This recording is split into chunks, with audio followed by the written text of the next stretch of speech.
I'm probably the only person in school not obsessed with that Sandman show. I can't escape it. Popular kids, nerds, teachers, janitors. Since the show dropped, everyone's become an amateur detective.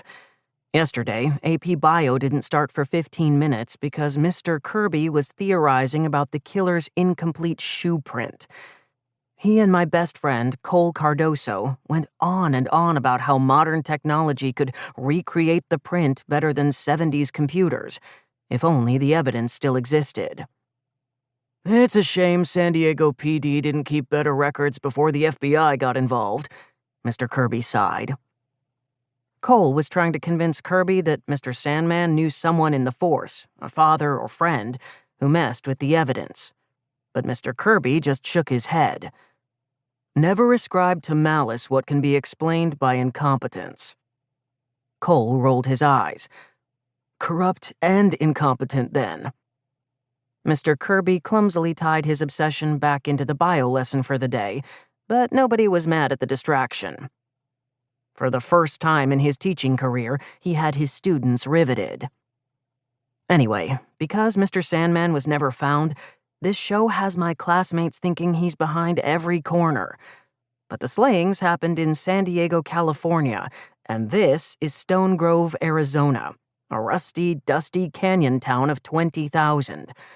A lonely place to live, sure, but unlikely to see the return of a famous boomer slasher. I don't blame people for gossiping. They like thinking something exciting could happen here. But Stone Grove isn't that special. Which is why I'm not bothered about these death threats that have been popping up. They're a prank, as simple as that. Today, Queer Club is meeting about the texting drama during free period, and I'm here to make sure they stop believing the whispers that Cole and I are behind these anonymous texts. This happens a lot, people blaming us. Looking cute and inspiring jealousy are kind of our thing. But death threats? That warrants a public denial. Maybe we should get publicists. High school reputation publicists should be a thing. But until that day comes, I have to make my own statements.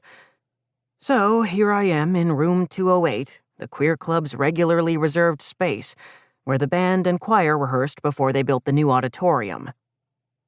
It's a theater-in-the-round classroom with desks scattered across 3 levels of crescent-shaped stadium platforms.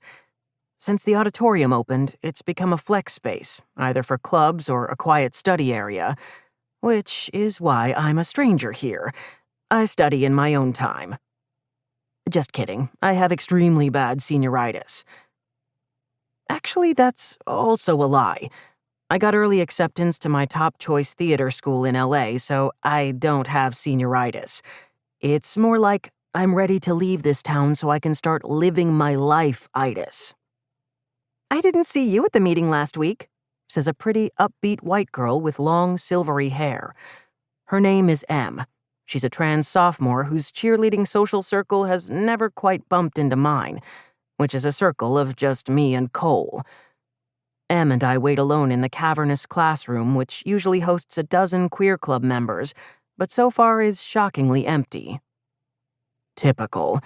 I finally come back to this damn club and everybody ditches. I used to come to these queer meetings when I was a freshman, but I just wasn't a joiner, I admit, brushing on a coat of cherry chapstick. Em nods in awkward silence at her desk atop the room's highest platform. I'm Frankie Dearie, but everyone just calls me Dearie. Em smiles. I know. You're a big boy senior now. Her brow furrows. Boy, right? Chewing my lower lip, I give my outfit a cursory scan. A black cropped tank with cutouts on the sides, calf-high boots, and a sheer lilac bandana worn tightly around my throat. I snort. Yeah, boy, but I'm figuring it out. Em sighs into her resting palm. I feel that. Tick-tock. Where is everyone? Where's Cole? He was supposed to be my buffer.